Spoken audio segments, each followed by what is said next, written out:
A nosotros nos parecía importante con Fede vincularnos con los módulos que vienen viendo, fundamentalmente el último que han visto, el módulo de Ciencias Sociales.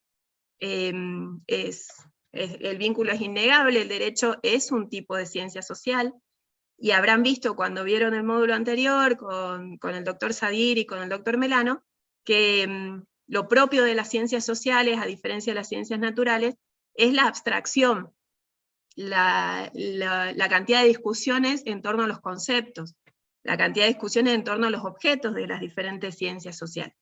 El derecho como ciencia social no escapa a esta abstracción, no escapa a estas discusiones. Van a encontrar disparidad entre autores contemporáneos, autores que con siglo de diferencia cuestionan principios sentados por autores anteriores.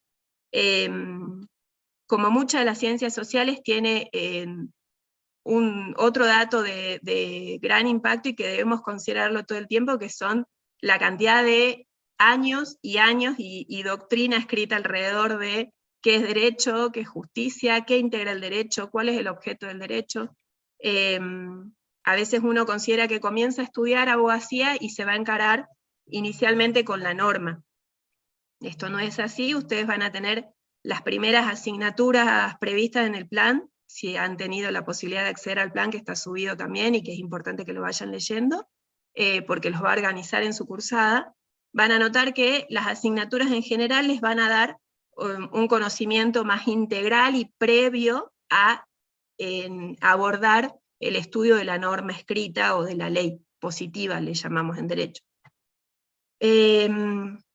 Esas materias en ciencias en las que se apoya el derecho y que van a ver, porque las tienen como asignatura, van a ver que estudiamos sociología, básicamente, obviamente no comparado con la profundidad con la que lo estudia un sociólogo, pero van a estudiar sociología, van a estudiar economía, van a estudiar mucha historia, van a estudiar cuestiones vinculadas a política.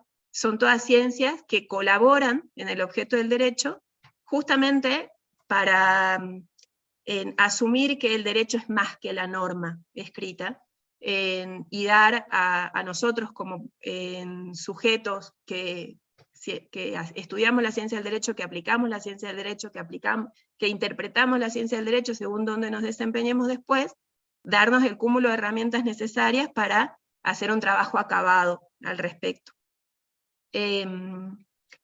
Entonces, la importancia de estos módulos, de estas asignaturas en la que vamos a abrevar, es justamente eso, terminar de interpretar cuál es el objeto de la ciencia que estamos por estudiar, terminar de darnos herramientas con las que abordar las distintas ramas del derecho cuando entremos a los años superiores de cursado, ya yendo como a segundo, tercero, cuarto año. Entre las ciencias que nos aportan muchísimo, tenemos a la filosofía. Parece a veces tedioso iniciar el estudio del derecho pensando en que vamos a tener que encarar filosofía, epistemología y filósofos antiguos y demás, pero ya desde ellos se habla de derecho, desde ellos surgen muchos de los conceptos que hoy aplicamos y que hoy determinan cómo interpretamos, cómo creamos normas, cómo un juez aplica norma, cómo un juez argumenta alrededor de lo que aplicó, y demás. Así que bueno. Claro. Perdón, sí. sumarme a lo que ya venís desarrollando, Ana, ¿sí? Y agregar que nosotros estamos inmersos en un mundo en el cual constantemente nos valemos de relaciones jurídicas. Constantemente entablamos relaciones jurídicas y muchas veces sin siquiera tener conciencia de lo que estamos haciendo, ¿sí? O sea, incluso la persona que está desde un absoluto, desde un abstracto llevado al extremo, la persona que vive más retirada o que de pronto no tiene una interacción social tan productiva, también entabla relaciones jurídicas. Entabla relaciones jurídicas incluso con derechos que le podemos denominar así muy genéricamente de nueva generación, ¿sí? Como todo lo que tiene que ver el bloque de legalidad relacionado con el medio ambiente, ¿sí? Entonces hay también podemos hablar de la existencia de relaciones jurídicas que hacen al derecho. También sumarme a lo que vos decías recién, o sea, esto de que el derecho es mucho más que la norma, es más lo que la positivización de un texto escrito en particular y que puede variar según el orden normativo en el que estemos y de país a país, e incluso un concepto contingente. ¿Sí? Hace muchos años, el Instituto de la Esclavitud, si nos vamos a Grecia o a Roma, estaba totalmente permitido y aceptado, e incluso formaba parte del bloque de legalidad. Había normas que regulaban, ¿sí? Porque los esclavos eran tomados como una cosa, no eran considerados sujetos de derecho. En los orígenes de nuestro territorio como nación estaba legalizado. Exactamente, exactamente. Bueno, sin embargo, este concepto va cambiando con los años, por eso decimos que el derecho también es contingente.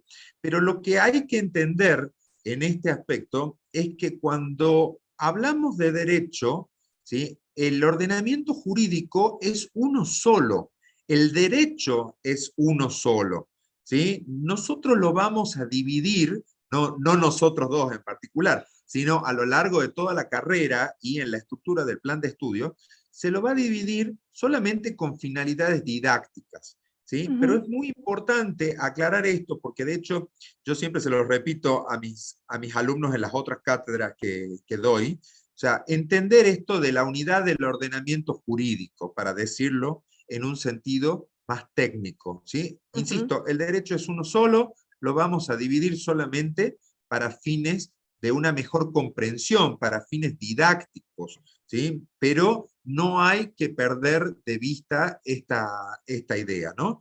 Como así tampoco perder de vista de que cuando hablamos de derecho, decía recién, todas las personas están inmersas en distintas relaciones jurídicas. Y así podemos hablar, tal como lo especifica el material, de un conocimiento vulgar, de un conocimiento pragmático, de un conocimiento científico y hasta filosófico, que es justamente lo que estabas desarrollando antes que te interrumpiera, Anita. No, pero está muy bueno porque lo vamos completando entre los dos. Bueno, en esta línea de la influencia de las otras ciencias dentro de la ciencia del derecho y de definir su objeto y demás, la filosofía tiene una trascendencia fundamental porque nos ayuda a ir desentrañando conceptos que hacen a lo medular del derecho, entre ellos el concepto de justicia. Ustedes habrán visto que cuando hemos organizado el módulo en los ejes, hemos planteado con Fede 3 ejes principales, yo se los ponía en el texto de presentación, inescindibles entre sí, la idea de justicia, totalmente vinculada a la idea de derecho, y la idea de justicia y derecho vinculadas a la idea del abogado efector de derecho, o ejecutor, interpretador y demás de derecho. Yendo a esta idea de justicia y de vínculo del derecho con la justicia, tenemos que partir de la base de definir la naturaleza jurídica, la naturaleza de la justicia, la vinculamos inmediatamente, por conocimiento vulgar, la vinculamos inmediatamente con valores, con cuestiones axiológicas, y desde ahí, desde su postura como valor, su localización como valor, es tomada por el derecho y utilizada en múltiples aspectos desde el derecho. La justicia va a ser considerada el objetivo al que se encamina el derecho, al que se encamina la norma. La justicia va a ser utilizada como una pauta interpretativa del derecho cuando no está claro con toda absolutez el contenido de una norma. La justicia va a ser tomada como fuente creadora de derecho, como fuente, después vamos a hablar de las ideas de fuente, pero es una de las fuentes del derecho, la idea de justicia imperante en un lugar y en un momento determinado. La justicia se vincula con uno de los poderes del Estado, llamamos a veces popularmente la justicia es lenta cuando nos estamos refiriendo al poder judicial. Entonces, bueno, Entender este vínculo inescindible entre justicia, derecho y el abogado es fundamental como base de partida. De la justicia han hablado desde Aristóteles para adelante. Cuando buscamos un concepto, muchas veces llegamos al concepto de Aristóteles como el primero que se cita. Se dice que es la constante y perpetua voluntad de dar a cada uno lo suyo. Después es tomado también por autores con siglos de posterioridad, volver a esto, a la idea de reparto, de orden, de cuestión equitativa. No sé si están surgiendo ya dudas porque no lo estoy leyendo. Sí. Yo lo estoy siguiendo, y algunos comentan, la justicia es dar a cada uno lo suyo, la justicia y el control de convencionalidad. Bueno, también algunas referencias a lo que decíamos hace rato respecto de la esclavitud, ¿sí? Nos hablan de Aristóteles como el padre de la filosofía. Bueno, un poco que estaría muy bueno de desarrollar todo esto, pero por ahí que nos va a quedar corto no nos dan los el tiempos, espacio. ¿Sí? Sí. Quizás en un reestreno, como se dice. ¿Sí? Sí, Ahora, me sumo a lo que vos decías respecto de que la justicia muchas veces se la asocia, ¿sí?, con un poder del Estado, con un poder en particular. Sin embargo, es un concepto, como también bien lo apuntabas, de naturaleza axiológica. Axiológica quiere decir que intervienen los valores. Es un concepto que trasciende a toda la estructura del Estado.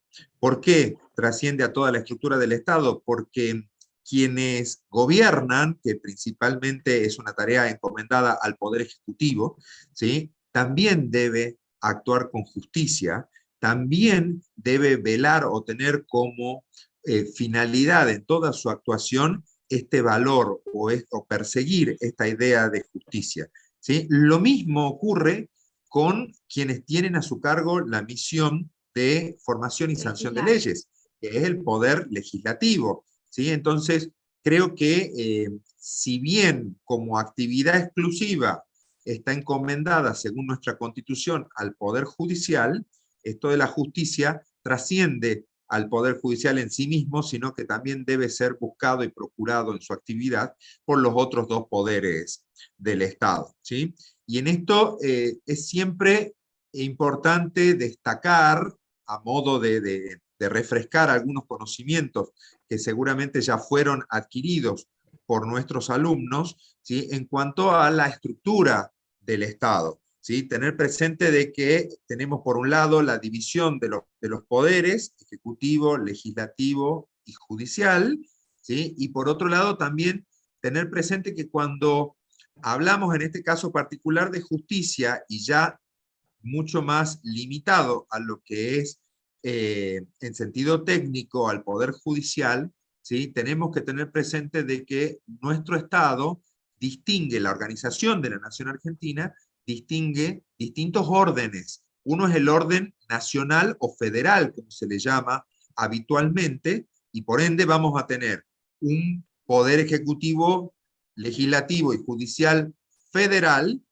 y luego también vamos a tener en el orden provincial el mismo esquema, un poder ejecutivo provincial, legislativo provincial y poder judicial de la provincia de Jujuy, ¿sí?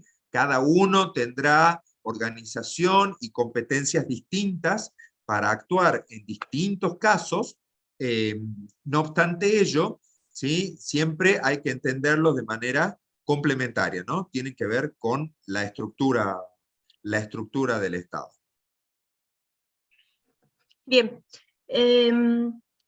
Cuando hablamos de justicia y derecho, van a notar a medida que se acerquen a los textos, pero ya lo han visto a nivel general cuando vieron el módulo de ciencias sociales, que va a variar la trascendencia, lo vamos a ver también en Fuentes, va a variar la trascendencia que se le dé a la cuestión justicia como valor o a la justicia como principio general del derecho o como fuente en la que abreva el derecho, según la postura filosófica de los diferentes autores, y la postura de estos autores, la filosofía, ha marcado de manera muy contundente la historia del derecho a lo largo de los siglos de implementación del derecho. Lo que tenemos que tener en claro, y por eso a nosotros nos pareció fundamental comenzar en este eje haciendo un hincapié en la justicia, es que existe desde los últimos años de esta parte una vuelta a estas ideas de preeminencia de los valores, de preeminencia de los principios generales del derecho.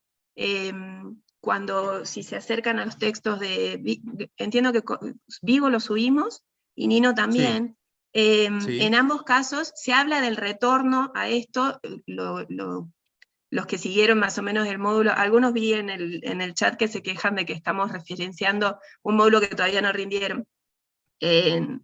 Yo lo referencio a partir de haber visto las clases y de que sé que han tratado positivismo y naturalismo, ya lo deben estar vinculando a esto, en el hecho de ir a principios generales, de ir a valores, de ir a estas pautas naturales que tenemos todos los hombres por el solo hecho de ser hombres, la humanidad por el solo hecho de ser humanidad. Pero bueno, en ambos autores, Vigo y Nino, que los tienen dentro del material, van a ver como el planteo de una vuelta a la preeminencia de estos derechos, vuelta que se evidencia también en los tratados internacionales, donde en general las referencias son a cuestiones de principios jurídicos más que a norma concreta. Y en ambos autores, como para ejemplificarlo de manera clara y que nos quede fresco al momento de entender la trascendencia de volver a estos principios y de mantener a la justicia como meca y como luz al momento de estudiar esta ciencia. Ambos autores hacen referencia a los juicios de Nuremberg. Ahí vi por ahí algunos chicos que decían que les gusta la historia, en derecho vamos a estar completamente cruzados por la historia.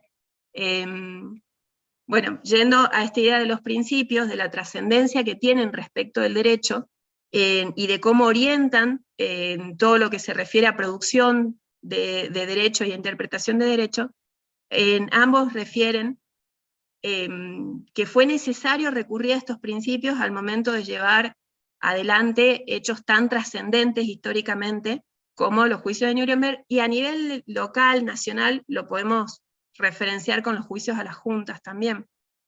En ambos casos se sancionaron delitos, y muchos por lo que escuchamos en la tele, por el acercamiento que tengamos a otros abogados y demás, sabemos que una de las cuestiones principales del derecho penal es la tipificación.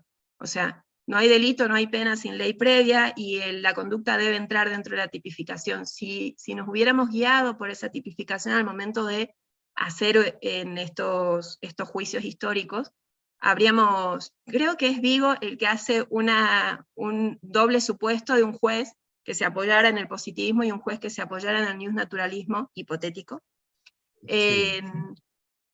Y es el planteo o sea, si no hubiéramos ido a brevar de los principios para asumir como en su momento con los juicios de Nuremberg, como comunidad mundial, que los hechos habían sido aberrantes, que debían ser sancionados, juzgados por la totalidad del... Sí, te escucho, Fede. Sí, en una época en la cual todavía no existía el desarrollo que tenemos hoy internacional sobre lo que se conoce en la actualidad como los delitos de lesa humanidad. Claro, ¿sí? no. O sea, a ver, yo quiero resaltar la importancia de lo que vos estás diciendo, Anita, en cuanto a que estamos hablando de una época en donde textualmente, si nos ceñíamos a los principios clásicos del derecho penal, seguramente muchas, por no decir casi todas, muchas de las conductas aberrantes que se dieron en esas dos situaciones, en esos dos grandes procesos judiciales, tanto en Nuremberg como el juicio de las juntas, muchas hubieran quedado sin ningún tipo sin sanción. de Sí. sanción. ¿Sí? Más bien al contrario, o sea, muchos actuaron conforme a la pauta normativa. Exactamente, exactamente, ¿sí? O sea, ahí aparece todo esto de la obediencia debida y demás, que bueno, no es la intención desarrollar ni ahondar sobre los fallos del Tribunal de Nuremberg, ni tampoco sobre el juicio de la Junta, pero sí destacar esto, ¿no? O sea, destacar de que estamos hablando de un esquema en el cual se tiene que recurrir a principios generales del derecho que a su vez importan o contienen valores, ¿sí?, que no necesariamente están, como decimos en el mundo jurídico, están positivizados. ¿Qué quiere decir positivizados? Quiere decir que están plasmados en una norma en particular, pero que sin embargo existen y que al mismo tiempo no solo que existen, sino que, como lo vamos a desarrollar en los próximos encuentros, también se consideran fuente del derecho. Son una fuente del derecho y una fuente muy importante, ¿sí?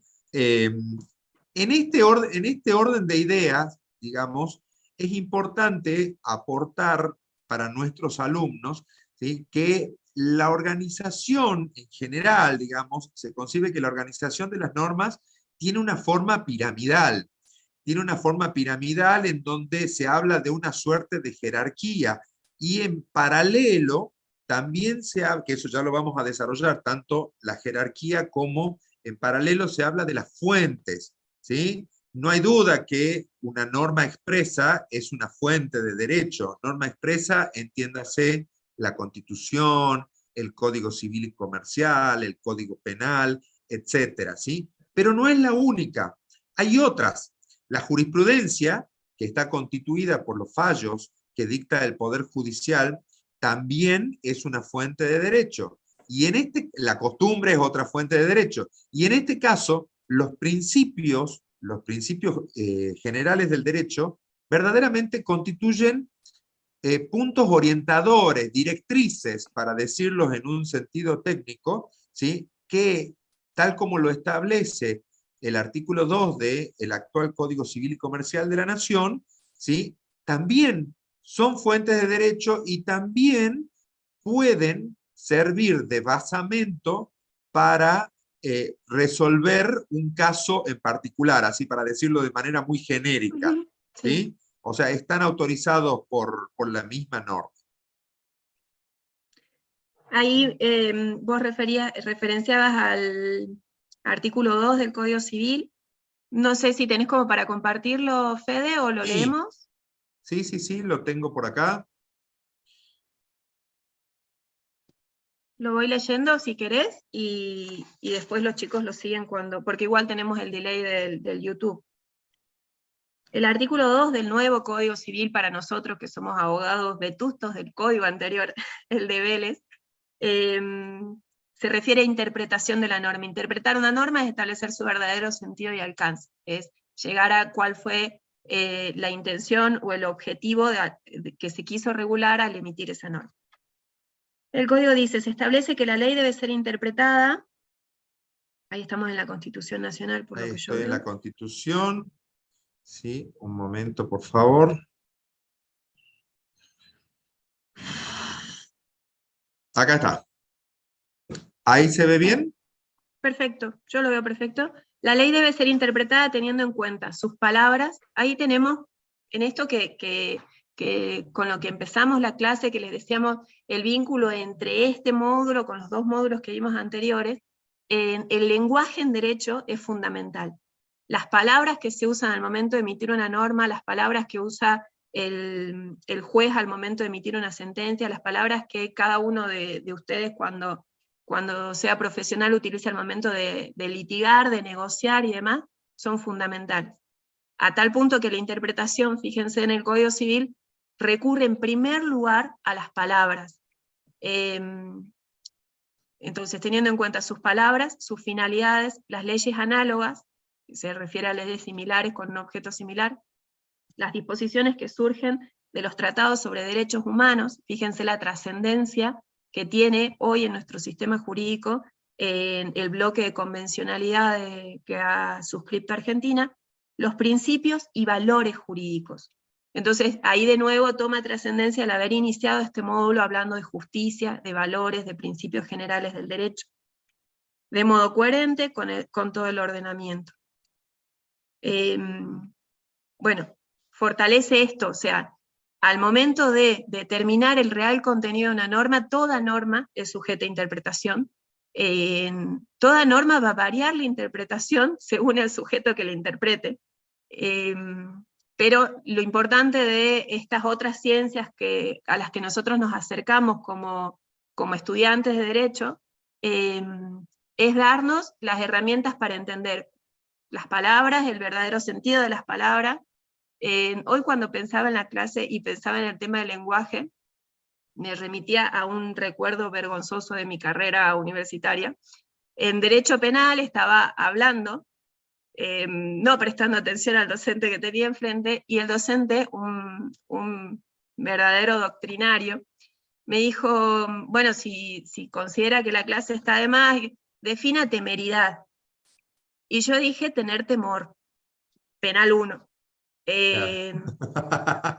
Y claro, y al día de hoy han pasado 16 años, 17 años, de aquel momento más, al día de hoy todavía me avergüenzo de haber dicho semejante burrada, pero es esto, es la importancia que las palabras tienen, la importancia, y de ahí también entiendo que se quejen de lo extenso del texto, pero leer es lo que más les va a dar ductilidad al momento de hablar, es lo que más les va a aportar en realmente conocimiento de qué es temeridad, antes de decirlo en clase delante del docente. Bueno, y después poder interpretar acabadamente una norma. Es determinante dónde está puesta la coma, es determinante que se hable de... Totalmente, Totalmente. totalmente, Anita, aprovechando este pequeño espacio, digamos, de distensión, De que también es muy sinceridad. importante, es muy importante para que nuestros alumnos también hagan un descanso mental, digamos, sobre estos temas que por ahí para nosotros resultan tan comunes, pero que para ellos son totalmente, totalmente nuevos, ¿sí? Sí. Contarles, sumarme a esto, ¿no? O sea, muchas veces me han preguntado a lo largo de los años de la docencia, me han preguntado qué se necesita para ser abogado. Y mi respuesta siempre ha sido la misma, creo que incluso a vos te la dije en algún momento, ¿sí? Te tiene que gustar leer, te Muchísimo. tiene que gustar leer. Si no te gusta leer, leer como actividad, o sea, no solamente leer textos jurídicos, ¿sí? Leer como actividad en el sentido de leer de distintas fuentes, leer desde un diario, sea físico o digital, no importa, ¿sí? Leer una novela, una historia y, por supuesto, textos jurídicos. Si uno no disfruta de la actividad de la lectura, esta profesión no es la acertada, ¿sí? No, se Y va a al mismo complicar. tiempo, siempre he pensado que ser abogado es un verdadero desafío y una verdadera carga, ¿sí? Carga en el sentido no de algo malo, no de algo negativo, sino en el sentido de que estamos obligados por nuestra profesión a mantenernos informados de todo lo que ocurre diariamente, mantenernos actualizados, ¿sí? Yo recuerdo en la época que arranqué en la facultad, hay muchas cosas que se habla al día de hoy que no, prácticamente no existían, No, ¿sí? no, no, no. Prácticamente no existían. Yo estudié Derecho antes de la reforma del año 94, o sea que imagínense, o sea, han pasado ya bastantes años, ¿sí? Sin embargo, bueno, en la reforma del 94 tuvimos un gran avance con la incorporación del 75, inciso 22, en la Constitución, que ya lo vamos a desarrollar en un rato. En fin, digamos, uno tiene que mantenerse actualizado, ¿sí? Entonces, a mí no me parece malo, digamos, tu experiencia, al contrario, me parece muy buena que lo compartas porque hay que mostrar también a los alumnos esta otra faceta, ¿no? Alguna vez nosotros también estuvimos en esa posición. En mi caso, definitivamente no era virtual como ahora, sino No, que en el mío siempre tampoco. era presencial, y también nos hemos equivocado y para eso estamos acá, ¿no? Para compartir, para aprender y, bueno, que tengamos este feedback, como se dice habitualmente, ¿no? Así que bueno. Y en línea con esto que planteas de que cuando vos estudiaste, transitaste la modificación del 94, se vincula también de manera importante con el hecho de estudiar el derecho en cuanto a su verdadero sentido, o sea, no circunscribirnos a eso que hoy es positivo, porque lo que hoy es derecho positivo, lo que hoy es norma escrita, cambia por la voluntad de un congreso, por la voluntad, y en la formación de uno tiene que trascender esa norma escrita. Ahí entre positivista y un naturalista podemos entrar en disquisiciones, pero trascender y tener realmente aprendidos los conceptos fundamentales, las ideas fundamentales, de manera de superar la posible complicación que puede significar el cambio de la norma escrita en un momento determinado, y tener la capacidad, las herramientas, la formación de leer la nueva norma y posicionarte en la misma que tenías con la anterior. O sea, aun cuando hubieras estudiado con la 17711, que fue con la que estudié yo, posicionarte en el nuevo código, claro, posicionarte en el nuevo código civil y decir, esto sé para dónde va, porque mis herramientas trascienden esa norma positiva escrita en un momento determinado. Justamente de ahí la importancia de esto que estamos desarrollando, ¿no?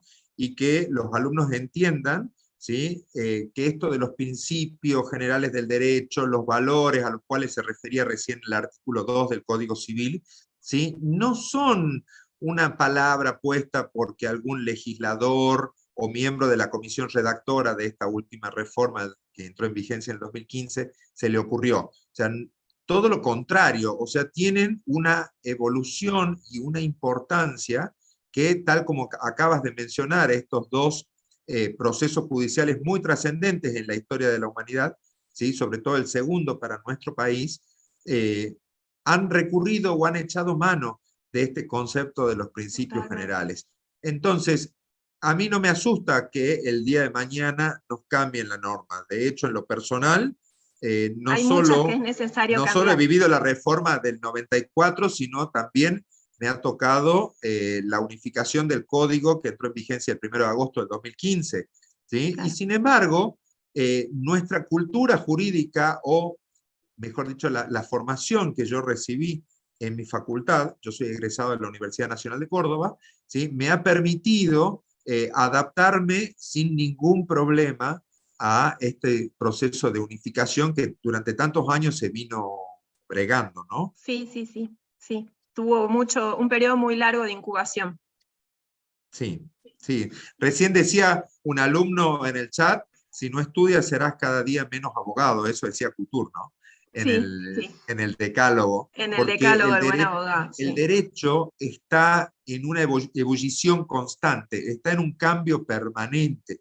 Constantemente se hablan, y esto conversábamos el otro día cuando planificábamos las clases, se hablan de nuevas ramas del derecho, ¿sí? De nuevas áreas o nuevos aspectos, nuevas relaciones jurídicas que el derecho tiene que cubrir, ¿sí? Mucho de eso se discute de manera cotidiana, y si uno se pone a buscar, yo te comentaba, por ejemplo, el advenimiento de esta nueva rama del derecho que se habla del derecho contable, como una suerte de punto de conexión entre incumbencias profesionales de profesiones muy disímiles entre sí, prima facie, como son el contador en las ciencias económicas y el abogado en las ciencias jurídicas.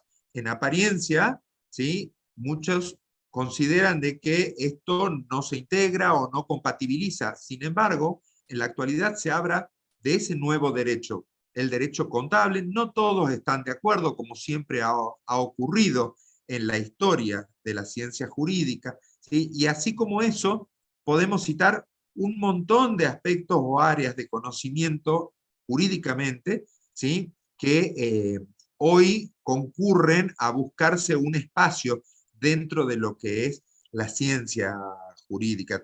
Te puedo nombrar algunos, lo que se llama el Legal Design Thinking, que es la incorporación de gráficos dentro de los textos jurídicos. Normalmente se piensa en los contratos como algo estático, como mucho texto, todo de corrido, como si fuera una escritura pública, digamos, una intervención notarial. Sin embargo, ¿sí? Gracias a esta nueva área, se permite la incorporación de algunos cuadros o algunos dibujos, ¿sí? Que facilitan. ¿Por qué se los incorpora? Porque facilitan de esta manera la interpretación. Entonces, podemos lograr una mejor comprensión por parte de quienes intervienen en esa relación contractual que estoy poniendo como Como ejemplo, ¿no? ejemplo. Ujú. Insisto, el derecho es muy cambiante y todos los días hay que mantenerse actualizado. Actualizado, así es. Em, Retomando la idea de principios y de valores y su trascendencia en el derecho,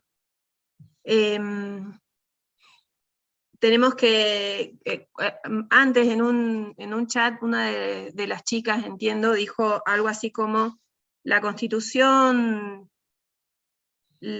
hablaba de control de constitucionalidad y referenciaba como que la reforma constitucional está por encima de la Constitución. No sé si se hacía referencia, sí, si hacíamos referencia a la situación de Jujuy hoy en día, que bueno, tiene mucho vínculo con Sí. esto, o a la idea general que veníamos planteando nosotros de reforma constitucional. Creo que sin perjuicio de entrar en cuestiones que son estrictamente de contenido político y que seguramente exceden al ámbito de esta asignatura, ¿sí? Sería importante explicar un poco, desarrollar esto de el orden o la jerarquía de las normas, ¿sí? Para luego avanzar sobre aspectos como el control de Sí. convencionalidad, Uh-huh. ¿sí? Si te parece, vamos con esos temas. Sí, totalmente. Leo una pregunta y después vamos. El Ok, constante cambio del derecho no hace a la inseguridad jurídica, plantean. Yo creo que se vincula con esto mismo que estamos queriendo continuar. No sé a qué interpreta Fidel Ibarra respecto a inseguridad jurídica. El constante cambio de derechos, si está orientado por los objetivos de justicia, los objetivos de primacio, de que primen los valores, de que primen los principios generales del derecho, en ningún caso iría contra la seguridad jurídica o el ideal de seguridad jurídica. El derecho surge como pauta social en la ficción con la que nos lo explican, es justamente que son esas normas que se dicta determinada sociedad en pos de su seguridad jurídica. Pero una seguridad jurídica que también tiene que ser equitativa, que tiene que ser para todos, que implica reconocer la escasez de elementos para la supervivencia de todos, que implica reconocer el egoísmo intrínseco en todo ser humano de tener satisfechas las propias necesidades, aun cuando eso a veces implique avasallar las necesidades de otros. En esa realidad social y humana, si los que priman el objetivo, los que orientan esa luz hacia la que se orientan las nuevas normas, son los principios generales del derecho, son los valores, desde mi filosofía es el justnaturalismo, nunca una modificación atentaría contra la seguridad jurídica.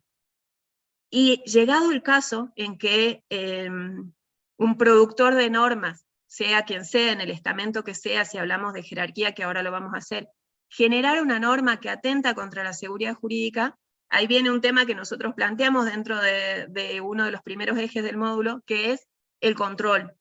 Existe un control respecto a tamizar las normas, la posibilidad de un control para tamizar las normas y descartar del ordenamiento jurídico del sistema vigente en un estado, aquellas normas que contradicen esos principios o que van en contra de eso que cada estado tiene como objetivos finales para su organización.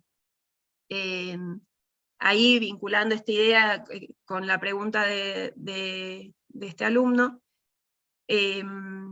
y con la idea de control de constitucionalidad, Zagrebelsky creo que es el que dice que podemos plantear de que él es juez constitucional en Italia y autor doctrinario en Derecho, podemos plantear que a la Constitución la podemos ver como aquel cúmulo de principios jurídicos, de valores, a los que se debe adecuar toda la normativa que le sigue en jerarquía. Ahí no sé si querés aprovechar para que metamos la pirámide de crecer en algún lado. Me parece bárbaro, me parece bárbaro, ¿sí? La idea que queremos compartir con todos ustedes es que el derecho responde a criterios de organización, digamos. O sea, las normas se organizan de determinada manera. Y en este sentido hay que imaginarse, hay que representarse que la estructura normativa tiene una forma piramidal. Tiene una forma piramidal en la cual en su parte superior, ¿sí?, vamos a encontrar la Constitución Nacional. ¿Sí? Esta forma piramidal fue desarrollada, o mejor dicho, expuesta por primera vez, si bien no era estrictamente el primero que se dio cuenta de esta situación, pero sí que pudo de alguna manera, ¿sí?, palmarlo en un esquema, en una forma piramidal, fue expuesta por Hans Kelsen. Hans Kelsen es un autor de origen austríaco, ¿sí?, padre de, o se lo considera el padre del positivismo jurídico, ¿sí? Y esta forma piramidal, como les decía hace rato, ¿sí?, pone en la parte superior a la Constitución, para luego derivar en todo un orden normativo, ¿sí?, respecto de las otras normas. Y así podemos hablar, ¿sí?, que luego de la Constitución, en un segundo lugar, estarían los tratados que están previstos en el artículo 75, inciso 22 de la Constitución Nacional, que se los conoce normalmente como los tratados de derechos humanos. Esa es la forma genérica como se los denomina, ¿sí? No son todos los tratados internacionales. Esto es importante aclarar. No todo tratado internacional, ¿sí?, está luego de la Constitución, ni tampoco está previsto en el artículo 75, inciso 22. ¿Y cuál es la importancia de esta nómina de tratados? Lo importante es que la Constitución dice que tienen jerarquía superior a las leyes. Entonces, al decir que tienen jerarquía superior a las leyes, eso nos permite un primer estamento superior en el cual estaría la Constitución Nacional. Luego tendríamos todos los tratados de derechos humanos, que son los del 75, inciso 22, ¿sí? Insisto, Humberto, no son todos los tratados internacionales. Estoy viendo lo que ponen en el chat. Sí. ¿Sí? Son solamente los que están previstos en ese inciso. A los Entonces, que Argentina adhiere. Sí, no son tampoco todos aquellos a los que Argentina adhiere. Argentina ha adherido a otros tratados o convenios internacionales que no integran el bloque de convencionalidad, incluido en el 75, inciso 22. Un caso, por ejemplo, los convenios de la OIT, que son en base a los cuales después emitimos todas las normas referidas a derecho indígena dentro del sistema interno en argentino. No son tratados que integren el bloque de constitucionalidad hoy, son tratados a los que se ha adherido el país, pero que no los ha asumido como norma superior que condicione el dictado de las leyes posteriores. Así, al asumir y firmar los convenios, asumimos un compromiso como Estado de adecuar nuestra normativa interna a los principios, valores, objetivos y compromisos que firmamos al momento de adherirnos junto con los demás países, ¿no? Tal cual, tal cual. Entonces, dicho esto, teníamos primero la Constitución Nacional, luego los tratados internacionales de este inciso que tienen jerarquía superior a las leyes nacionales, ¿sí?, para luego seguir con las leyes nacionales, los decretos del Poder Ejecutivo Nacional y recién entramos al régimen de provincia, ¿sí? No sé si queda clara la explicación, Anita, en cuanto a que hay un régimen piramidal, ¿sí? Entonces ahora, planteada esta idea, ¿sí?, propongo que vayamos a ver qué es lo que dice la Constitución al respecto. Entonces, si les parece, voy a compartir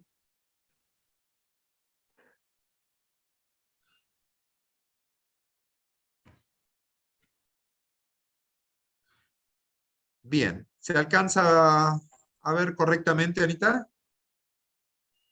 Preámbulo de la Constitución. Perfecto, perfecto. Este es el texto de la Constitución Nacional, ¿sí? Yo destacaba hace rato esto de que tenemos un orden federal y un orden provincial, y ahora vamos al artículo 31. El artículo 31 nos habla de la supremacía constitucional, ¿sí? Nos dice, esta constitución y las leyes de la nación que en su consecuencia se dicten por el Congreso y los tratados con las potencias extranjeras son ley suprema de la nación. O sea, ahí nos marca que está ubicado en la parte superior de esta pirámide que él señala, que en realidad siempre hay que interpretarlo como una pirámide invertida, ¿sí? ¿Por qué una pirámide invertida? Porque la parte más ancha estaría en la parte superior, digamos, de esta pirámide invertida y abarca a todos los grados o a todas las normas, a todos los estamentos normativos que están por debajo de la Constitución Nacional. ¿Sí? Dice, y las autoridades de cada provincia están obligados a conformarse a ella, no obstante cualquier disposición en contrario que contengan las leyes o constituciones provinciales. ¿Sí? O sea, y después vamos al artículo 75, inciso 22. El artículo 75 es muy extenso.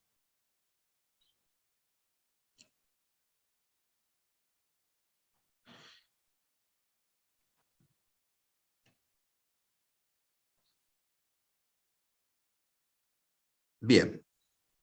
Es muy extenso y es muy variado, y si uno estudia un poco el devenir de la Convencional Constituyente del 94, entiende por qué aquí es como que aprovecharon y metieron todo. Sí, tal cual. Sí. Tal cual. ¿Sí? Fíjense lo que dice. Dentro de las facultades, el artículo 75 habla de las facultades del Congreso, ¿sí? Las facultades que tiene el poder legislativo, ¿sí? Y habla de Corresponde al aprobar. Congreso, comienza diciendo. Exactamente. Aprobar o desechar los tratados concluidos con las demás naciones y con las organizaciones internacionales, concordatos con Santa Sede. Y acá viene la parte fundamental. Dice, los tratados y concordatos tienen jerarquía superior a las leyes. Tienen jerarquía superior a las leyes. Es esa frase de la manda constitucional la que nos permite afirmar que en esa pirámide invertida, luego de la Constitución, le siguen los tratados incorporados en este inciso. ¿Sí?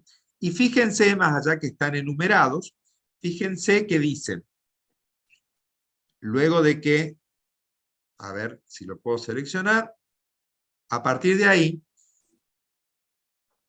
dice, luego de que los enumera, dice, en las condiciones de su vigencia tienen jerarquía constitucional y no derogan artículo alguno de la primera parte de la Constitución, o sea, declaraciones, derechos y garantías, ¿sí? Y deben ser entendidos como complementarios de los derechos y garantías que ha reconocido la Constitución, ¿sí? Entonces, ¿esto por qué lo traemos a colación? No solo porque vamos a hablar de la jerarquía de las normas, sino que al mismo tiempo, ¿sí? Nosotros tenemos que plasmar ahora, perdón, estoy volviendo al Zoom, ahí está.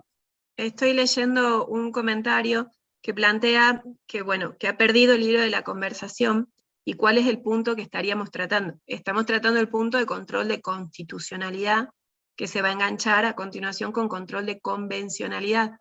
Cuando hablamos de control de convencionalidad nos vamos a referir a esos tratados y a los demás tratados internacionales que Argentina a futuro pueda llegar a suscribir. Ese es el punto. A ver, exactamente. ¿Sí? Derecho, justicia, constitución del Estado, iniciaba el punto en el módulo. Tal cual.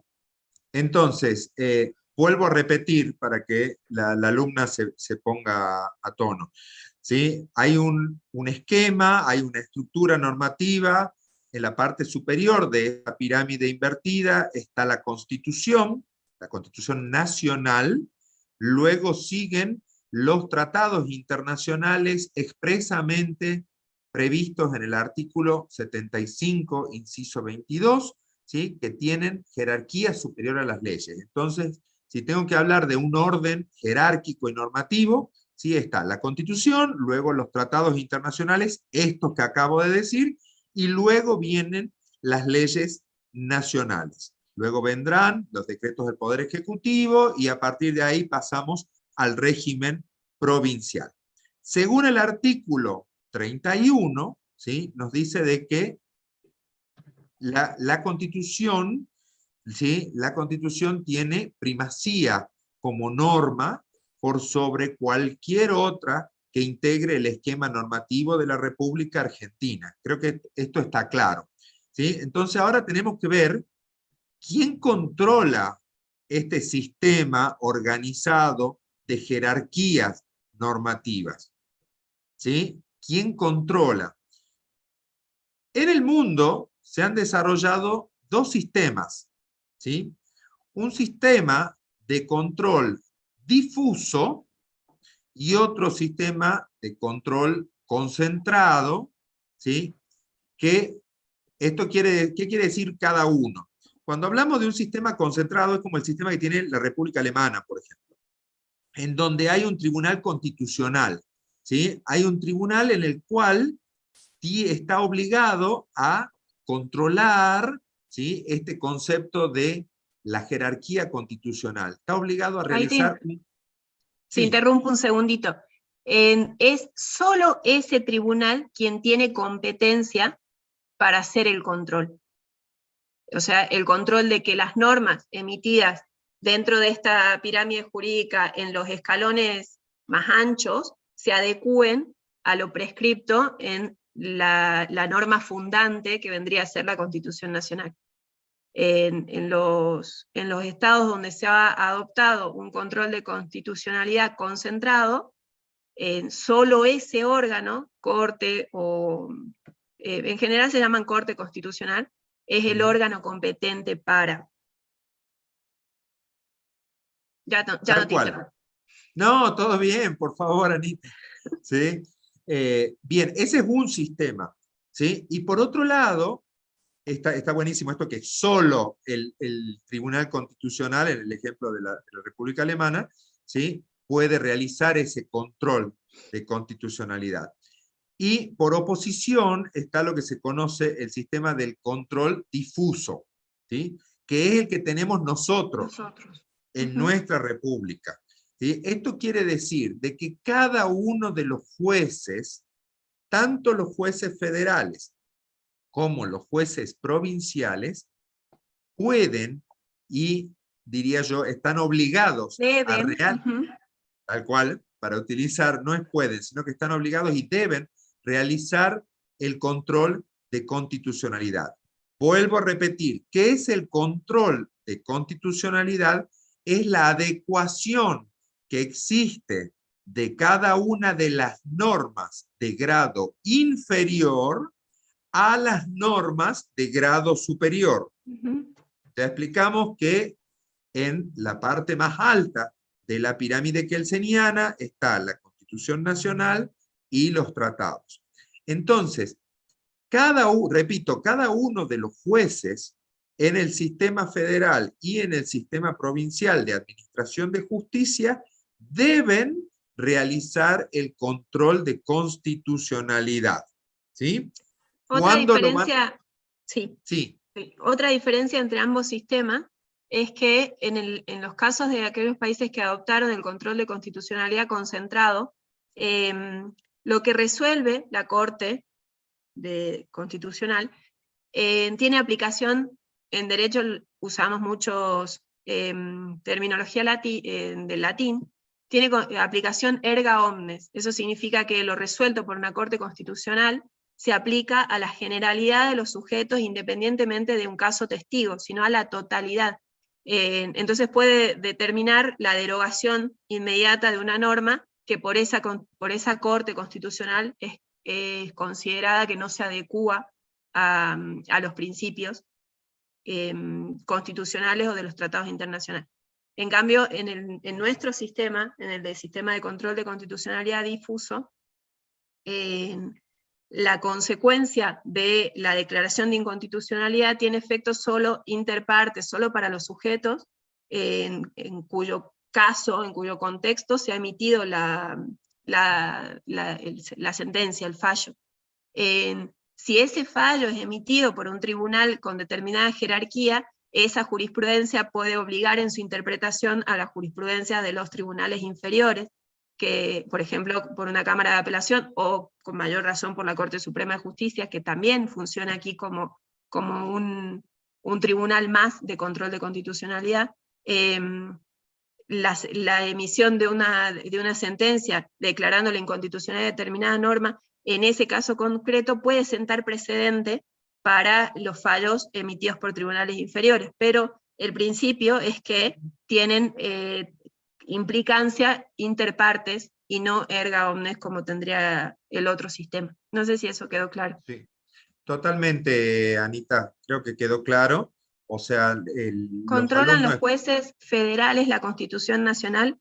No, es esto que venimos diciendo, la totalidad de los jueces controlan la Constitución. O sea, la constitucionalidad de las normas, no es controlar la Constitución, sino que las normas emitidas inferiores a la Constitución dentro de la pirámide, con jerarquía inferior a la Constitución, se adecúen a esa Constitución. Tal cual, tiene que haber congruencia, ¿sí? No tiene que haber colisión de normas, no tienen que enfrentarse las normas, no tienen que chocar, porque si se da la situación en la cual una norma entra en colisión con la otra, el juez está obligado a aplicar la norma de rango superior.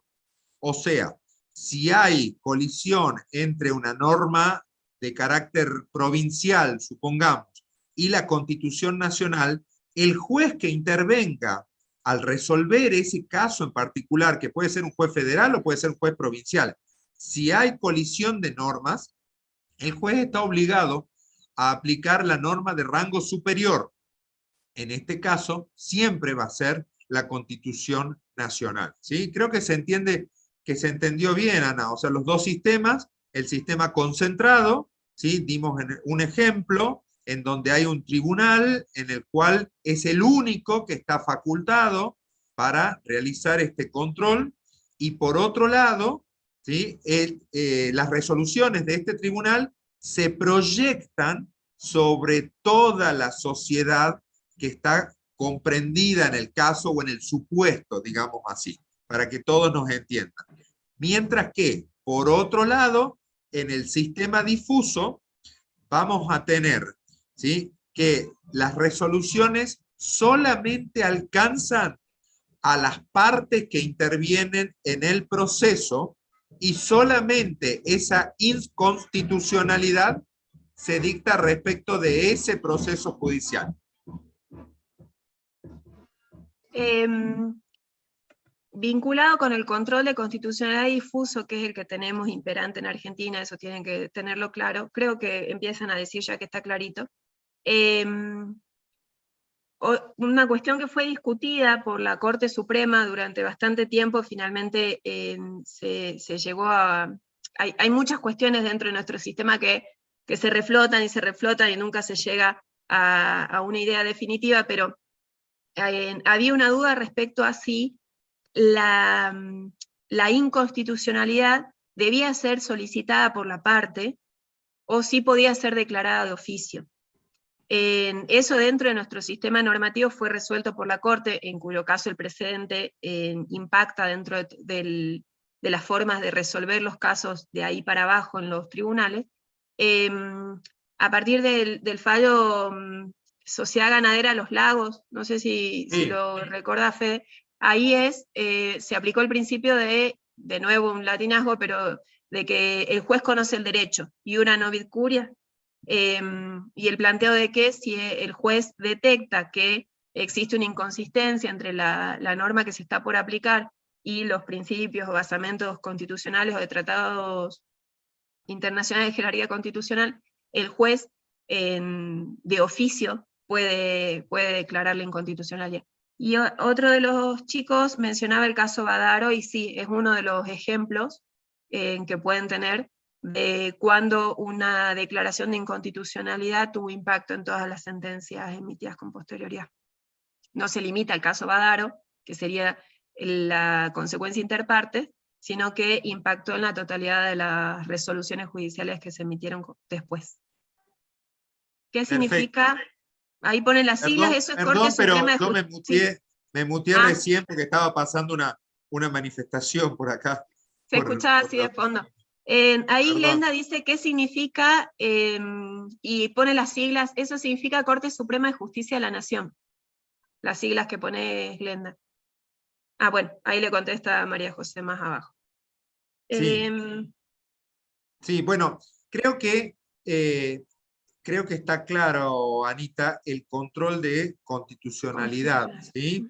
O sea, y cuáles son los sistemas, cómo es. Tengamos en cuenta que esto es un desarrollo que luego se va a profundizar cuando los alumnos ya vayan al material, y definitivamente se va a profundizar mucho más cuando cursen. Constitucional, sí. Cuando y ahí van a leer Madison versus Marbury, y van a leer a Marshall, y se van a arrepentir. Se van a cansar de leer el voto del juez Marshall y todo eso. Esos fallos que marcan hitos, ¿no? Dentro de la materia. Ahí David en la consulta nos acelera un poco, o sea, nos permite pasar al próximo punto. Él plantea, a ver si entendí, constitucionalidad es el control del cumplimiento de las normas a nivel constitucional, y convencionalidad es la legitimidad y eficacia de los derechos. No. Control de constitucionalidad es esto que decíamos, la adecuación de todo el bloque normativo emitido a nivel inferior a la Constitución y los tratados internacionales con aquellos principios y pautas generales que establece la Constitución y los tratados internacionales de jerarquía constitucional. El control de convencionalidad no lo habíamos empezado a explicar todavía, se vincula con el 75 inciso 22 que compartió Fede hace ratito, y lo que plantea es la adecuación de las normas nacionales a aquello que Argentina hubiera suscrito a nivel internacional y hubiera tomado como de jerarquía constitucional, o sea, los incluidos en el 75 inciso 22. Es la adecuación de toda nuestra normativa inferior a las pautas, principios, acuerdos, convenios que hubiéramos suscrito a nivel internacional. Que eso es lo que vamos a ver ahora, justamente, una vez que se evacúen todas las dudas sobre el control de constitucionalidad. ¿Sí? Acá tenemos una consulta, ¿sí? Que la realiza Ale28. Dice, entendí que el juez intervendrá si existe incoherencia en los artículos de la Constitución Nacional con la reforma constitucional provincial. A ver, insisto, no nos vamos a meter en cuestiones de tipo política. Hay mucha referencia a eso, sí. Pero sí vamos a aclarar, ¿sí? Porque creo que la cuestión de alguna manera es importante, y si venimos diciendo de que el abogado tiene que mantenerse actualizado con todo lo que ocurre a su alrededor, es importante realizar algunas aclaraciones sobre el caso concreto. Nosotros hablamos de que había un orden jerárquico de las normas, ¿sí? Un orden jerárquico que surge desde un esquema derivado en la Constitución Nacional. Hablamos de la pirámide kelseniana, ¿sí? Luego de todo el bloque de legalidad nacional, llamémosle así, en donde está primero la Constitución Nacional, luego los tratados internacionales del inciso 22, luego las leyes nacionales, y luego los reglamentos que dicte el Poder Ejecutivo Nacional, recién viene todo el bloque de legalidad provincial. Entiéndase, Constitución provincial, leyes provinciales y así sucesivamente. Entonces, en un caso concreto, si yo como abogado entiendo de que hay una colisión entre una norma provincial y una norma nacional o un tratado del 75, inciso 22, yo tengo que plantearlo. Tengo que plantearlo en el caso particular, ¿sí? Tengo que manifestar y decirle al juez que nuestra parte advierte una inconstitucionalidad de la norma provincial respecto de la norma nacional, ¿sí? En el sistema difuso... El fuero de competencia sería el federal.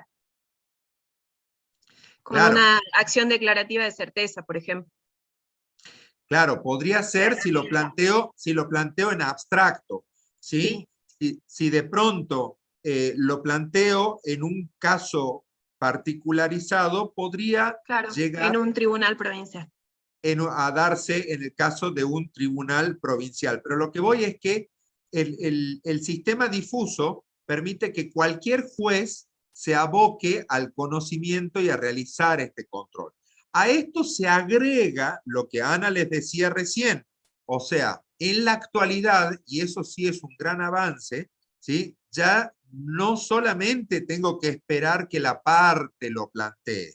Si el juez advierte que hay una inconstitucionalidad subyacente, también puede declararla de oficio. ¿Qué quiere decir de oficio? Sin que se lo pidan las partes. Eso quiere decir de oficio. Insisto, no nos vamos a meter en cuestiones políticas, pero la solución a la pregunta que planteaba este alumno recién, ¿sí? Vendría por ese canal o por ese procedimiento. ¿Sí?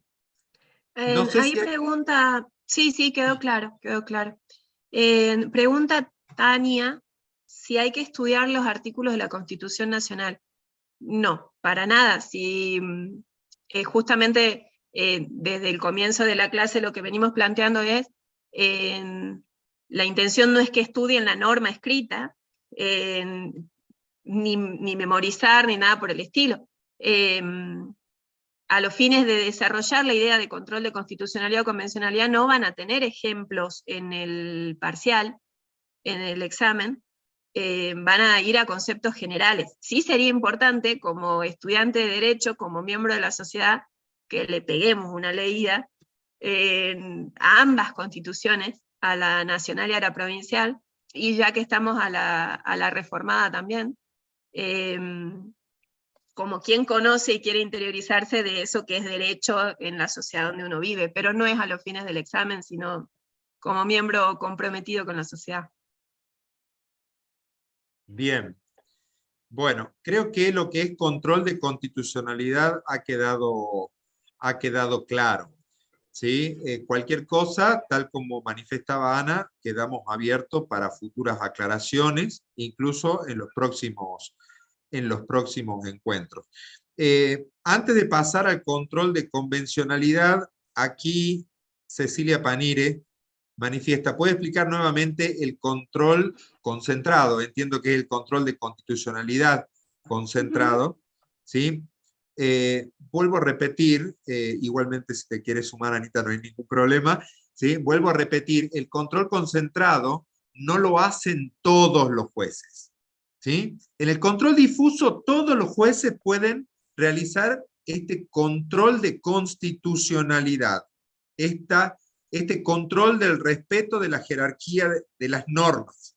Mientras que en el control, o en el sistema concentrado, hay un solo tribunal que realiza o lleva adelante este control.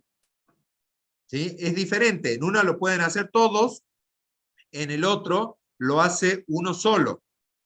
El control que se realiza en el sistema difuso vale solamente para el caso concreto, o sea, para las partes que intervienen en el caso concreto.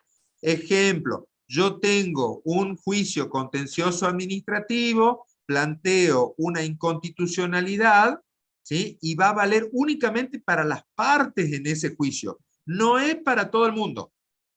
Mientras que en el sistema concentrado, como es un solo tribunal el que desarrolla esta actividad, ¿sí? Solamente la emisión de una decisión por parte de este órgano judicial se proyecta o se extiende para todos, ¿sí? Esas son las grandes diferencias y a grandes rasgos, ¿sí? De los dos sistemas de control de constitucionalidad, ¿sí? Así que creo que con esto sí damos por cerrado lo que hace al tema de control de constitucionalidad.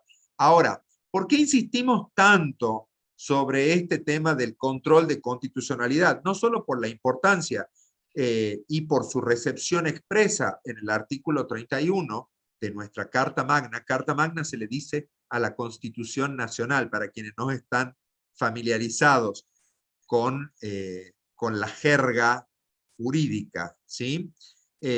Sino porque este control de constitucionalidad o esta organización de normas, ¿sí?, conlleva un gran avance que se dio a partir de la reforma de 1994. Hace rato lo mencionábamos con Anita, ¿sí? En el año 94, cuando se reforma la Constitución, se incorpora este artículo 75, inciso 22, ¿sí? Se renumera, en realidad antes era 67, ahora es 75, pero bueno, eso no importa, eso es parte de la historia de nuestra antigüedad, digamos, como operadores del derecho, pero bueno, eso no nos vamos a detener. Este 75, inciso 22, ¿sí?, le da una jerarquía superior a las leyes a los tratados internacionales. Entonces, a partir de ahí, va a abrirse una nueva etapa dentro de lo que es la historia del derecho argentino, ¿sí? Y una de las cuestiones, y esto lo voy llevando medio rápido y a pasos agigantados, una de las cuestiones que se plantea, dijeron, bueno, ¿quién es el que controla el cumplimiento de las normas de cada uno de los tratados internacionales?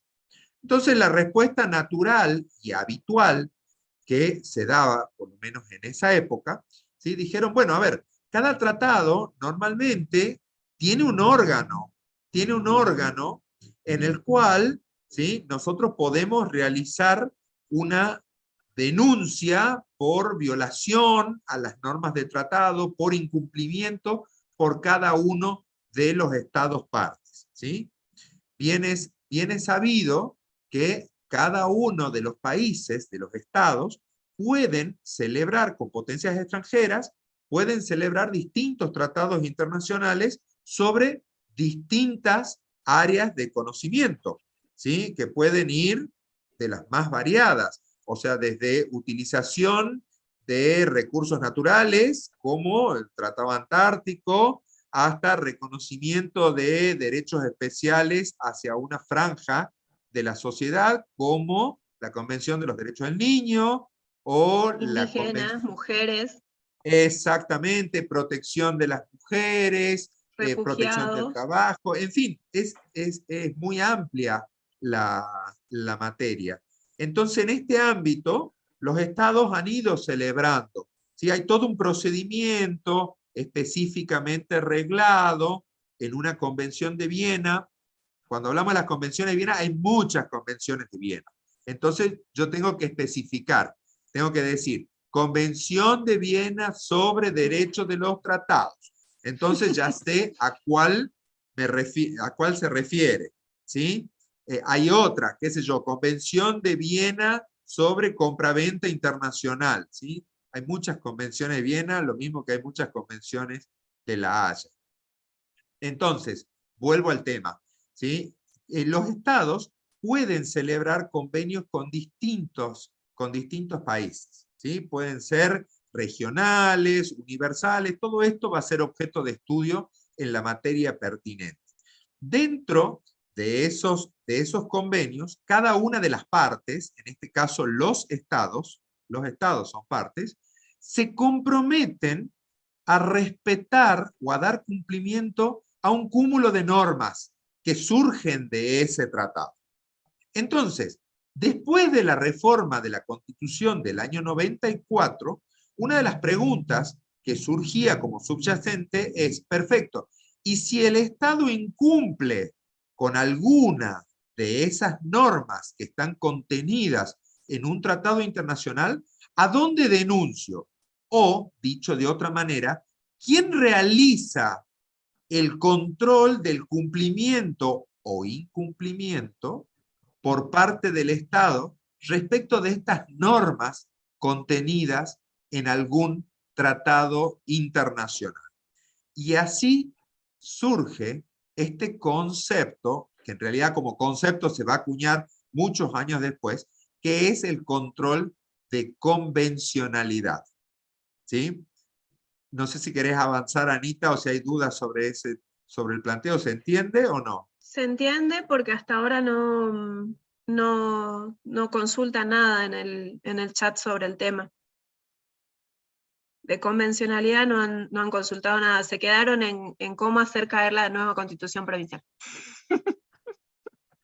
No es un tema que vamos a abordar en este módulo, Si pueden definitivamente. poner un amparo, están aquí haciendo creaciones pretorianas, a ver cómo... no, consultas no veo.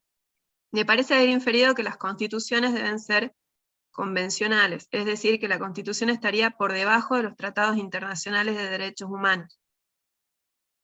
No.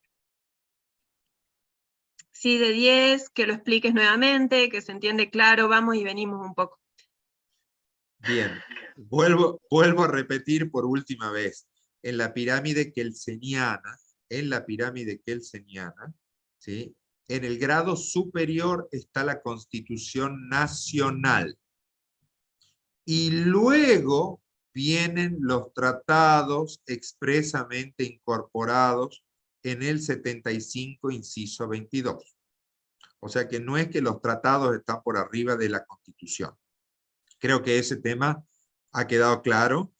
Lo que sí les voy a pedir a todos los que participan en el chat, ¿sí? Que no hagan alusiones de tipo político y menos de política electoral. ¿Sí? Veo uno que ha puesto Sí, alusión a un candidato.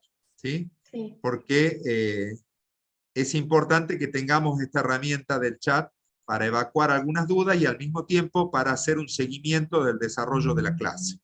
¿Sí? Entonces, vuelvo sobre la cuestión a la cual nos estábamos refiriendo. ¿Sí? Decíamos que se planteaba esta situación, ¿no? De quién controla el cumplimiento o incumplimiento, o el supuesto de incumplimiento, de normas contenidas en un tratado. ¿Sí? ¿Quién controla esto? ¿Sí? Lógicamente, la primera respuesta sobre la cual se echó mano, dijeron, bueno, nos fijemos en el tratado, nos fijemos en el texto del tratado, a ver cuál es el órgano ante el cual yo tengo que hacer una denuncia en particular. ¿Sí? Pero luego, esta situación fue cambiando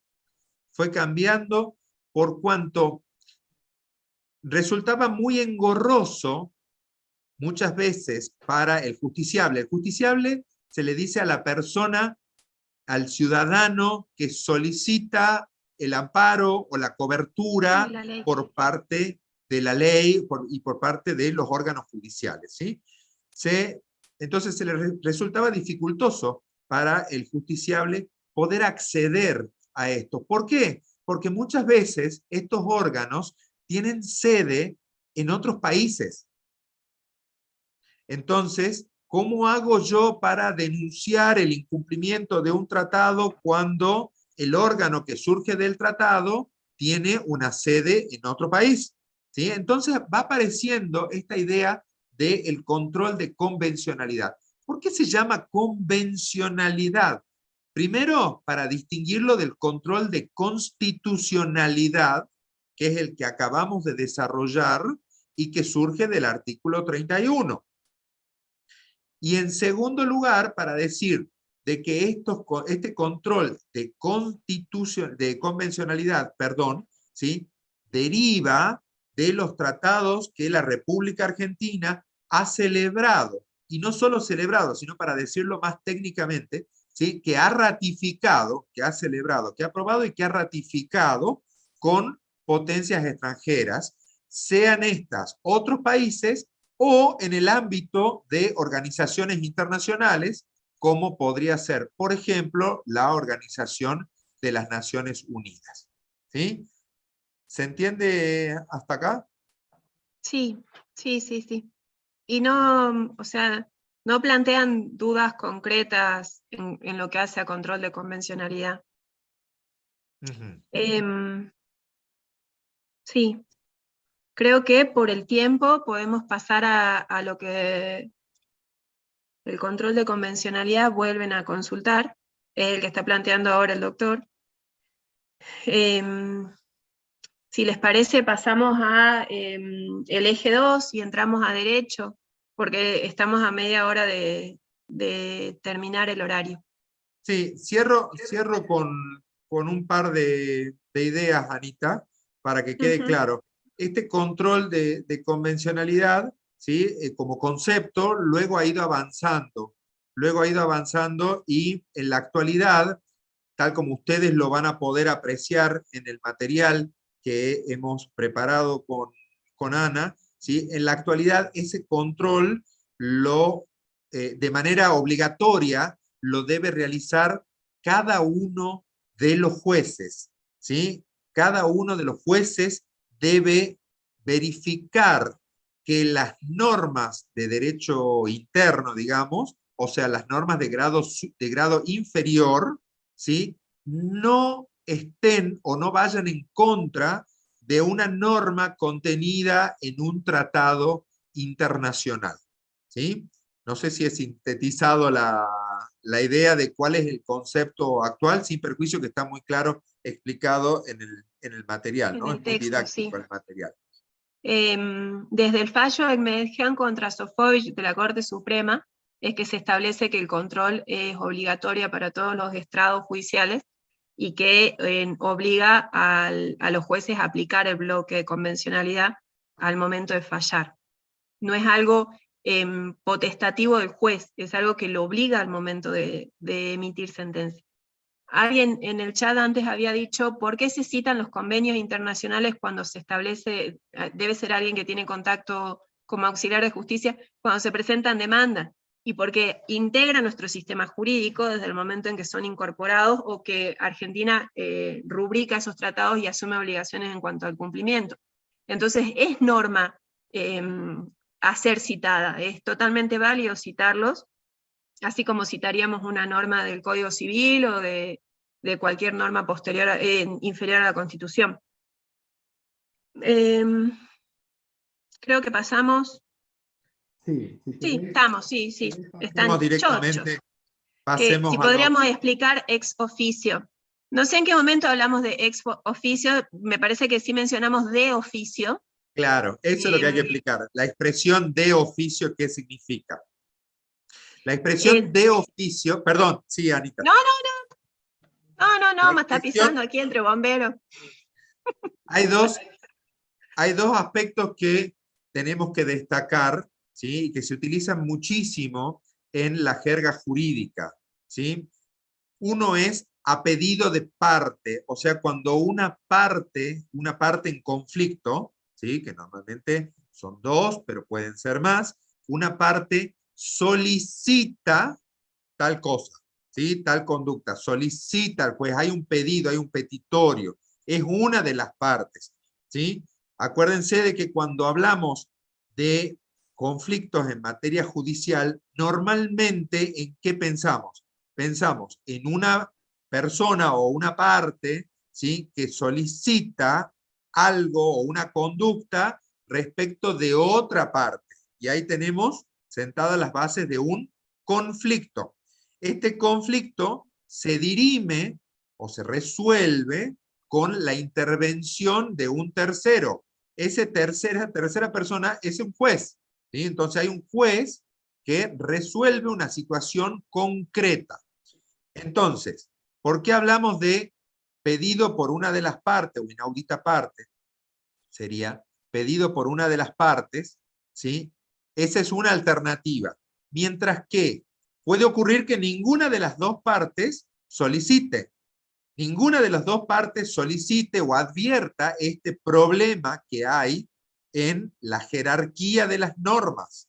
Entonces, el juez, que es esta tercera persona que está llamada a resolver el conflicto, si el juez advierte que hay un problema en la jerarquía de las normas, aun cuando ninguna de las partes lo haya solicitado, el juez igualmente debe resolver haciendo primar la norma de rango superior, que siempre va a ser la Constitución Nacional.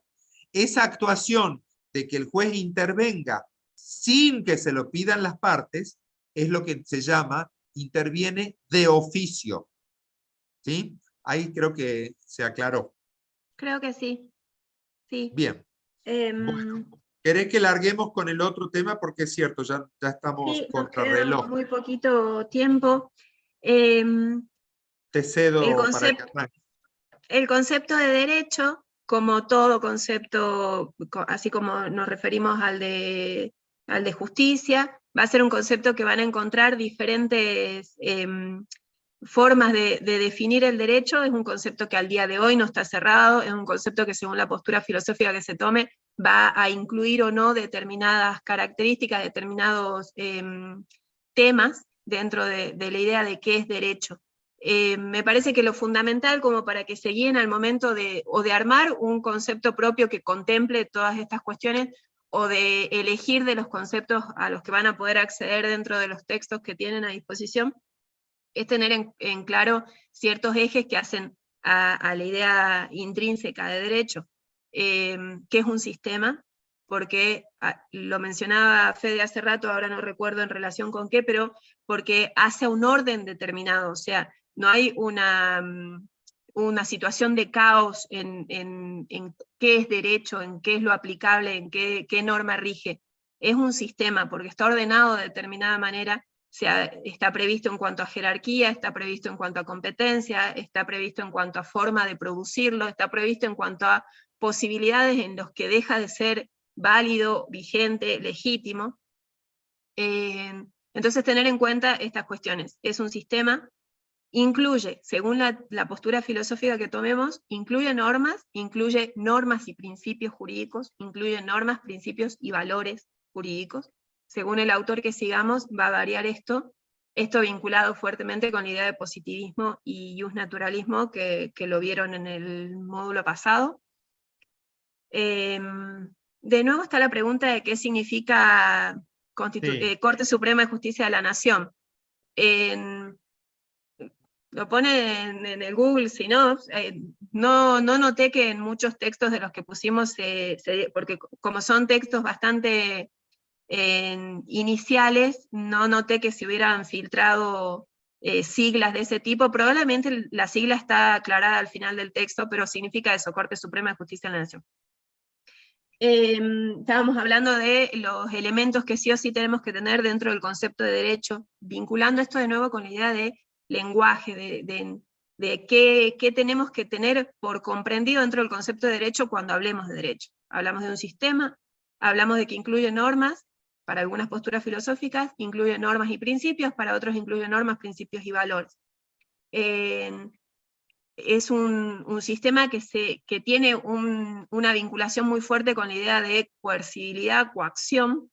Es parte de la idea del pacto social que habrán visto probablemente en el secundario con la idea de Hobbes, de John Locke, el acuerdo de el sujeto en estado de naturaleza otorgar potestad a determinado orden, a los fines, cediendo derechos a los fines del cumplimiento y de garantizar la seguridad jurídica. Entonces, derecho y coacción tienen un vínculo muy fuerte, más fuerte o más débil según la postura filosófica que adoptemos. Bueno, me distraigo leyendo que de nuevo tratemos convencionalidad, que de nuevo tratemos de oficio. En todo caso, lo consultan después en el chat. Otro tema fundamental dentro de la idea de derecho, que se aplica al conjunto de sujetos en la sociedad. Yo recuerdo de cuando lo leíamos en textos básicos como Torré, que creo que está subido uno de los textos de Torré, sí, efectivamente. Se plantea, al derecho no le interesa el hombre aislado, al derecho le interesa el hombre en sociedad. Yo creo que aquí hay que como plantearlo al revés. No es que al derecho no le interese, sino que al hombre aislado no le interesa el derecho. Al hombre en sociedad es al que le interesa el derecho. partiendo de la idea de Aristóteles del zoon politikon, del hombre como sujeto social, y de que nos interrelacionamos, y lo que comenzaste diciendo vos cuando comenzó la clase de que constantemente tenemos vínculos jurídicos, aun cuando no lo entendamos como jurídicos, son los elementos que tenemos que encontrar en el concepto de derecho que elijamos. No sé si se me va alguno. Creería que no. Bueno, objetivo. Entonces, como objetivo es esta idea de justicia, de orden, de paz. Según el autor que elijamos, van a poner algunos de estos objetivos o todos. Derecho y justicia. Sí, está. No sé. Derecho y justicia es El digamos, primer el punto. nombre. Tal cual, es el nombre que le asignamos principalmente para el contenido de la clase de hoy. ¿Sí? Está muy bueno esto que decías, ¿sí? De que al derecho le interesa las relaciones que se establecen entre distintos sujetos, sean estos personas físicas o personas jurídicas entre sí, o personas físicas y jurídicas relacionadas entre unos y otros. Luego vamos a ver esta idea, no es el objetivo, pero mientras haya relación entre personas, ¿sí? Va a existir el derecho siempre.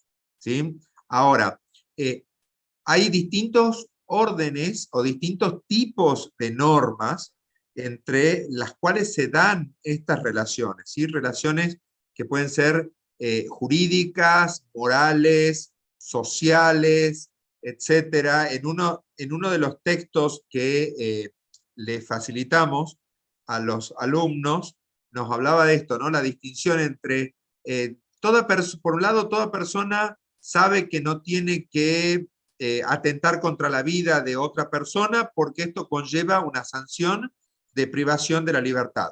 ¿Sí? Eso sería una norma de orden jurídico, mientras que una norma de orden moral tiene que ver con un estilo particularizado de vestimenta para un evento en particular, ¿sí? O sea, e incluso para salir a la calle. Yo soy dueño de estar en mi casa liviano de ropa, sin embargo, sé muy bien que cuando salga a la calle, ¿sí? Tengo que guardar ciertos cánones, ¿sí? Entonces ahí tengo normas de tipo moral y normas de tipo social.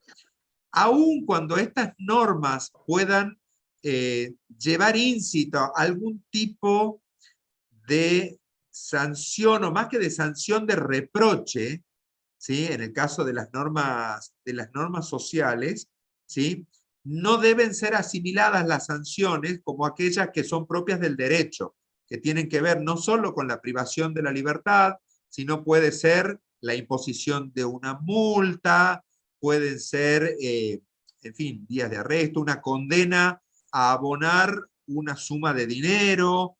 Se entiende, ¿no? La diferencia entre unas y otras. ¿Cuál es la diferencia? A ver, ¿y cuál es el punto crucial entonces entre una clase de norma y las normas en general y las normas jurídicas en particular? La diferencia está en la coercibilidad, o sea, en la posibilidad del uso de la fuerza para procurar su cumplimiento, ¿sí? El uso de la fuerza para procurar su cumplimiento. Esto es una idea que la vamos a desarrollar en los próximos encuentros, viendo autores como Hart, que cita a Austin a su vez, y se preguntan por qué se cumplen o no se cumplen las normas jurídicas, cuál es la posición superadora de Working, en fin, vamos a ver distintos autores, ¿sí? Pero lo dejamos así de manera incipiente, como Perfilado, para sí. complementar lo que vos estabas diciendo. Bien, a ver, ¿qué más tenemos en el chat? El derecho es coactivo. Exactamente, es coactivo. Se habla de coacción cuando esa potestad esa coercibilidad, esa posibilidad del uso de la fuerza, baja a un caso concreto y ahí ya no es coercibilidad, sino es coacción, ¿sí? Porque hay un efectivo ejercicio de esa potestad o de esa posibilidad, ¿sí? Hay un efectivo ejercicio de la fuerza para procurar el cumplimiento de una norma en particular. Claudio, consulta siglas. La primera que mencionás es la Corte Interamericana de Derechos Humanos. Bueno, y después de nuevo aparece la Corte Suprema. La Corte Interamericana de Derechos Humanos es un fuero jurisdiccional que Argentina ha aceptado como fuero con competencia válida para emitir sentencias aplicables dentro de nuestro país. Eso no ocurre en todos los tratados internacionales o en todos los convenios que suscribimos a nivel internacional. Eso significa que nos sometemos a la jurisdicción de esa corte. Está previsto dentro de la corte, después vamos a ver cuando hablemos de ramas del derecho, que en general todo esto que nosotros estamos planteando se vincula mucho más con el derecho de fondo, que vendrían a ser aquel que pauta en las bases del sistema jurídico del país, y existe en contraposición al derecho de fondo un derecho de forma o procedimental, que es el que nos dice cómo hacer efectivo esas pautas que establece el derecho de fondo. Argentina aceptó jurisdiccionalmente someternos a la norma de forma que estableció la Corte Interamericana para aplicar la Convención Interamericana de Derechos Humanos. Entonces está previsto como un caso que se inicie en Argentina por un incumplimiento de la Convención, llegue a la Corte. ¿Cuál es el mecanismo? Es procedimental 100% y no es esta la instancia donde deberíamos verlo. Cómo se juzga en la Corte, y esto, lo que hablábamos, haciendo un parangón a los juicios de Nuremberg, que la humanidad entera entendió que ese tribunal que se constituyó por los vencedores de la Segunda Guerra Mundial tenía competencia para juzgar esos crímenes que se estaban juzgando. En nuestro caso, Argentina, al suscribir la Convención Interamericana, asume que la Corte Interamericana tiene competencia para juzgarnos como país en el cumplimiento, en la observancia o inobservancia de lo dispuesto en la Convención. Pero respecto a la sigla, es eso: Corte Interamericana de Derechos Humanos, sus fallos no son aplicables. No Bien. son, ¿no? Tenemos una cuestión que me parece conveniente aclarar, ¿sí? Preguntaba recién Cecilia, ¿cuál de estas conceptualizaciones comparte la cátedra? Hay distintos conceptos que han subido varios alumnos, ¿sí? Uh-huh. Tanto Ana como yo no nos aferramos a definiciones, para decirlo técnicamente, definiciones cerradas, ¿sí? O sea, definitivamente no es nuestra posición respecto al derecho. No es que en esta cátedra van a encontrar una definición cerrada, acabada y definitiva de lo que es el derecho. El derecho tiene elementos, ¿sí? Hablamos hace rato de cuáles son esos elementos y lo vamos a desarrollar en todo el módulo, o sea que quédense tranquilos, ¿sí? No hay apuro en ese sentido. Pero por sobre todas las cosas, ¿sí? El derecho tiene un gran aspecto vivencial desde la posición de justiciable, vivencial como estudiante, vivencial como abogado, como juez, en fin, el rol que nos toque cumplir y que va a ser objeto de análisis en la última parte del desarrollo de este módulo, sin perjuicio de lo cual ya en el primero la doctora Clapier junto a Natalia la licenciada Natalia, ya habían desarrollado algunos aspectos.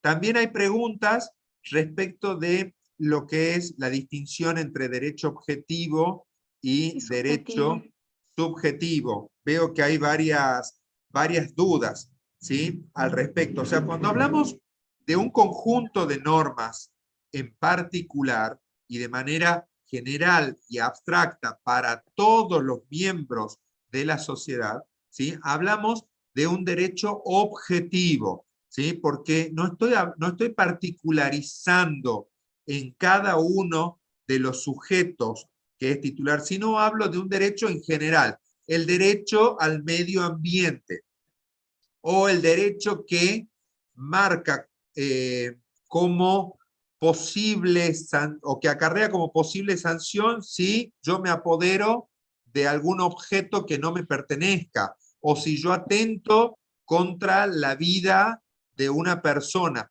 Fíjense que no estoy hablando de manera particularizada, sino que hablo en general. Por eso digo, el conjunto o el cúmulo de normas, este ordenamiento jurídico se llama a todo el conjunto normativo que rige al sistema. al sistema, exactamente, esa es la palabra clave, Anita. ¿Sí?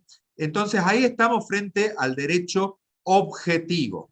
¿Sí? Mientras que cuando yo hablo de una relación particularizada que yo tengo con un determinado objeto o que yo tengo con una persona en particular, ¿sí? Ahí hablo de derecho subjetivo. ¿Por qué? Porque si yo celebro un contrato de compraventa con Ana, supongamos, ¿sí? Ese contrato de compraventa en sí mismo, ¿qué significa? Que una de las partes se obliga a entregar en propiedad una cosa determinada, ¿sí? Y a cambio, la otra parte se obliga al pago de un precio, para decirlo de manera muy genérica. Entonces, ¿por qué hay derecho subjetivo? Porque quienes intervenimos en esa relación jurídica que recibe el nombre de contrato de compra-venta, puede exigir del otro la prestación debida. Entonces, si yo soy el comprador, le puedo exigir a Ana que me entregue la cosa que ha sido objeto del contrato, de la compra-venta, y Ana me puede exigir a mí que pague el precio. Por eso decimos de que hay en este caso, estamos simplificándolo, habrían dos derechos subjetivos, uno de cada uno, ¿sí? Y ella tiene la posibilidad de exigirme judicialmente el cumplimiento y de la misma manera que yo también tengo esa posibilidad. No sé si se entiende la idea de lo que es derecho objetivo y derecho subjetivo, Anita. Sí, sí, me parece que está bastante claro. Hay un concepto, o sea, una idea que tiró un poquito más arriba, a ver si lo encuentro, David, que dice, el derecho y la aplicación de los mismos, entiendo, del sistema, se basa en acuerdos, en resumidas palabras. Sí, justamente, en la idea original que se plantea como una ficción, que es esto que yo les decía de Hobbes, del contrato social, fue una forma ficcionada de explicar que los sujetos, los miembros de una sociedad determinada, realizaron un acuerdo para obtener seguridad jurídica, para organizar, para tener determinado orden en esa sociedad. Entonces sí, la base es un acuerdo. ¿Por qué es necesario el acuerdo? Y los autores les van a dar un montón de razones y a ustedes se les van a ocurrir hoy en día un montón más. Hart comienza hablando de la escasez de los recursos. Pero además de eso es lo que yo comentaba hace rato, o sea, el egoísmo propio del ser humano, el considerar que satisfecho mis necesidades, vamos, y no mirar al que llevo al lado.